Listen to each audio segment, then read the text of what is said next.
EPFO ಪಿಂಚಣಿದಾರರಿಗೆ ಸಿಹಿ ಸುದ್ದಿ. ಮಾಸಿಕ ಪಿಂಚಣಿ 7,500 ರೂಪಾಯಿಗೆ ಹೆಚ್ಚಳ ಮಾಡಬೇಕೆಂಬ ಕೂಗು ಇತ್ತೀಚೆಗೆ ಜೋರಾಗಿದೆ.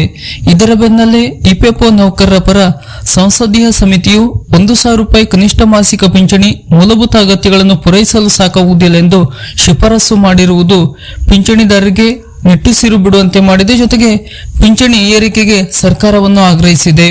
ಹೌದು, ನೌಕರರ ಭವಿಷ್ಯ ನಿಧಿ ಸಂಸ್ಥೆ ಪ್ರಮುಖ ಯೋಜನೆಯಾದ 1995ರ ನೌಕರರ ಪಿಂಚಣಿ ಯೋಜನೆ ಅಡಿಯಲ್ಲಿ ಕನಿಷ್ಠ ಮಾಸಿಕ ಪಿಂಚಣಿಯನ್ನು 7,500 ರೂಪಾಯಿಗೆ ಹೆಚ್ಚಿಸಬೇಕೆಂಬ ಪಿಂಚಣಿದಾರರ ಕೂಗು ಜೋರಾಗಿದೆ. ಸೋಮವಾರ ಈ ಬಗ್ಗೆ ಲೋಕಸಭೆಯಲ್ಲಿ ಸ್ಪಷ್ಟನೆ ನೀಡಿದ ಕೇಂದ್ರ ಕಾರ್ಮಿಕ ಮತ್ತು ಉದ್ಯೋಗ ಸಚಿವ ಮನ್ಸುಖ್ ಮಾಂಡವಿಯಾ, ಕೇಂದ್ರ ಸರ್ಕಾರವು ಸದ್ಯಕ್ಕೆ ಇದನ್ನು ಹೆಚ್ಚಿಸುವ ಯಾವುದೇ ಯೋಜನೆಯನ್ನು ಹೊಂದಿಲ್ಲ ಎಂದಿದ್ದರು. ಇದರ ಬೆನ್ನಲ್ಲೇ ಮಂಗಳವಾರ ಸಂಸದೀಯ ಸಮಿತಿ ಸಭೆ ನಡೆದಿದ್ದು, ಇಪಿಎಫ್ಒ ಯೋಜನೆಯಡಿಯಲ್ಲಿ ನೀಡಲಾಗುತ್ತಿರುವ 1,000 ಕನಿಷ್ಠ ಮಾಸಿಕ ಪಿಂಚಣಿ ಮೂಲಭೂತ ಅಗತ್ಯಗಳನ್ನು ಪೂರೈಸಲು ಸಾಕಾಗುವುದಿಲ್ಲ ಎಂದು ಹೇಳುವ ಮೂಲಕ ಪಿಂಚಣಿದಾರರ ಪರವಾಗಿ ಶಿಫಾರಸನ್ನು ಮಾಡಿದೆ.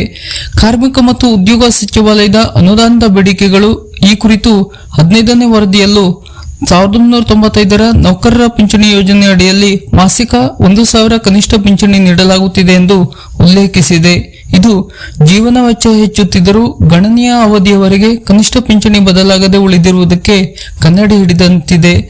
ದೇಶದಾದ್ಯಂತ ಲಕ್ಷಾಂತರ ಮಂದಿ ಇಪಿಎಫ್ಒ ಪಿಂಚಣಿದಾರರು ಹಿರಿಯ ನಾಗರಿಕರು ಮತ್ತು ಆರ್ಥಿಕ ದುರ್ಬಲರಾಗಿರುವ ಫಲಾನುಭವಿಗಳು ಎದುರಿಸುತ್ತಿರುವ ಆರ್ಥಿಕ ತೊಂದರೆಗಳನ್ನು ಪರಿಗಣಿಸಿ ಕನಿಷ್ಠ ಪಿಂಚಣಿಯನ್ನು ಹೆಚ್ಚಿಸುವಂತೆ ಕೋರಿ ಪಿಂಚಣಿದಾರರಿಂದ ಹಲವಾರು ಮನವಿಗಳನ್ನು ಸಲ್ಲಿಸಲಾಗಿದೆ. 15,000 ರೂಪಾಯಿಗಿಂತ ಕಡಿಮೆ ಮೂಲ ವೇತನ ಹೊಂದಿರುವವರು ಮಾತ್ರ ಪಿಂಚಣಿ ಯೋಜನೆಯಡಿಯಲ್ಲಿ ಬರುತ್ತಾರೆ ಮತ್ತು ಇದರ ಆಧಾರದ ಮೇಲೆ ಪಿಂಚಣಿ ನೀಡಲಾಗುವುದು.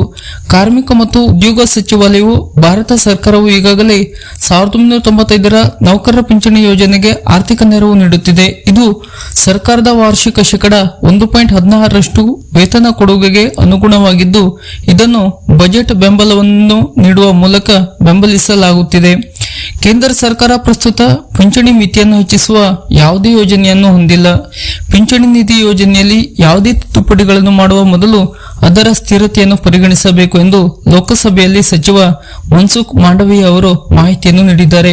ಇನ್ನು ಸಂಸದೀಯ ಸಮಿತಿ ಶಿಫಾರಸು ಏನು ಹೇಳುತ್ತದೆ ಎಂಬುದನ್ನು ನೋಡುವುದಾದರೆ, ನೌಕರ ಭವಿಷ್ಯ ನಿಧಿ ಸಂಸ್ಥೆಯ ಪ್ರಸ್ತುತ ಸೇವೆ ಸಲ್ಲಿಸುತ್ತಿರುವ ಸದಸ್ಯರಿಗೆ ಶೇಕಡ 1.16ರಷ್ಟು ಕೊಡುಗೆ ಮತ್ತು ತಿಂಗಳಿಗೆ ಕನಿಷ್ಠ ಪಿಂಚಣಿ 1,000 ರೂಪಾಯಿ ಖಚಿತಪಡಿಸಿಕೊಳ್ಳಲು ಒದಗಿಸಲಾದ ಬಜೆಟ್ ಬೆಂಬಲವೂ ಸೇರಿದೆ ಎಂಬ ಕಾರ್ಮಿಕ ಮತ್ತು ಉದ್ಯೋಗ ಸಚಿವಾಲಯದ ಮಾಹಿತಿಯನ್ನು ಗಣನೆಗೆ ತೆಗೆದುಕೊಂಡಿರುವ ಸಂಸದೀಯ ಸಮಿತಿ ಕೆಳಗಿನ ಅಂಶಗಳನ್ನು ಒತ್ತಿ ಹೇಳಿದೆ.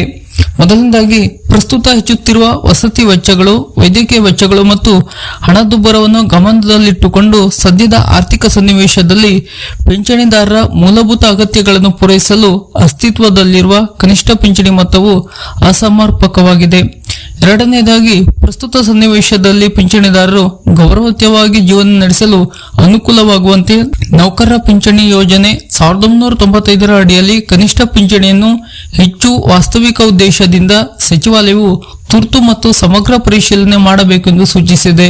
ಇನ್ನು ಮೂರನೆಯದಾಗಿ, ಪಿಂಚಣಿದಾರರು ಇಂದಿನ ಜೀವನ ವೆಚ್ಚಕ್ಕೆ ಅನುಗುಣವಾಗಿ ಸಮಂಜಸವಾದ ಕನಿಷ್ಠ ಪಿಂಚಣಿಯನ್ನು ಪಡೆಯುವುದು ಖಚಿತಪಡಿಸಿಕೊಳ್ಳಲು ಇಪಿಎಫ್ನ ಯೋಜನೆ ಅಡಿಯಲ್ಲಿ ಬರುವ ಲಕ್ಷಾಂತರ ನಿವೃತ್ತ ಕಾರ್ಮಿಕರಿಗೆ ಹೆಚ್ಚಿನ ಸಾಮಾಜಿಕ ಭದ್ರತೆ ಮತ್ತು ಆರ್ಥಿಕ ಸ್ಥಿರತೆಯನ್ನು ಒದಗಿಸಲು ಯೋಜನೆಗೆ ಬಜೆಟ್ ಬೆಂಬಲವನ್ನು ಹೆಚ್ಚಿಸುವ ಸಾಧ್ಯತೆಯನ್ನು ಸಚಿವಾಲಯ ಅನ್ವೇಷಿಸಬೇಕೆಂಬ ಸಮಿತಿಯು ಶಿಫಾರಸನ್ನು ಮಾಡಿದೆ.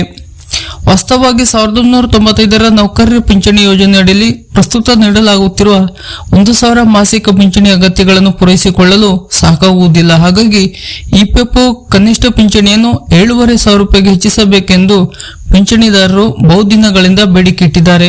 ದೀರ್ಘಕಾಲದ ಪಿಂಚಣಿದಾರರ ಬೇಡಿಕೆಗೆ ಸರ್ಕಾರದ ಸ್ಪಂದನೆ ಸಿಗದ ಕಾರಣ ಪಿಂಚಣಿದಾರರು ಮಾರ್ಚ್ 9ರಿಂದ ಜಂತರ್ ಮಂತರ್ನಲ್ಲಿ 3 ದಿನಗಳ ಪ್ರತಿಭಟನೆ ನಡೆಸಿ ಕನಿಷ್ಠ ಮಾಸಿಕ ಪಿಂಚಣಿಯನ್ನು 7,000 ರೂಪಾಯಿಗೆ ಹೆಚ್ಚಿಸಬೇಕೆಂದು ಒತ್ತಾಯಿಸಿದರು. ಇಲ್ಲಿಯ ತನಕ ಈ ಬಗ್ಗೆ ಸರ್ಕಾರದಿಂದ ಯಾವುದೇ ಪ್ರತಿಕ್ರಿಯೆ ಬಂದಿಲ್ಲ. ಮುಂದಿನ ದಿನಗಳಲ್ಲಿ ಈ ಬಗ್ಗೆ ಸರ್ಕಾರ ಯಾವ ನಿರ್ಧಾರ ತೆಗೆದುಕೊಳ್ಳಲಿದೆ? ಇಪಿಎಫ್ಒ ಪಿಂಚಣಿದಾರರಿಗೆ ಕನಿಷ್ಠ ಪಿಂಚಣಿಯನ್ನು ಅಲ್ಪ ಮಟ್ಟಿಗಾದರೂ ಏರಿಸುತ್ತದಾ ಎಂಬುದನ್ನು ಕಾದು ನೋಡಬೇಕಾಗಿದೆ. ಇಪಿಎಫ್ಒ ನೌಕರರಿಗೆ ಸಂಬಂಧಪಟ್ಟಂತ ಹೊಸ ಅಪ್ಡೇಟ್ನ ಮಾಹಿತಿಗಳಿಗಾಗಿ ನಮ್ಮ ಚಾನಲ್ ಅನ್ನು ಸಬ್ಸ್ಕ್ರೈಬ್ ಮಾಡಿ ನಮ್ಮನ್ನು ಕೂಡ ಬೆಂಬಲಿಸಿ. ನಮಸ್ಕಾರ.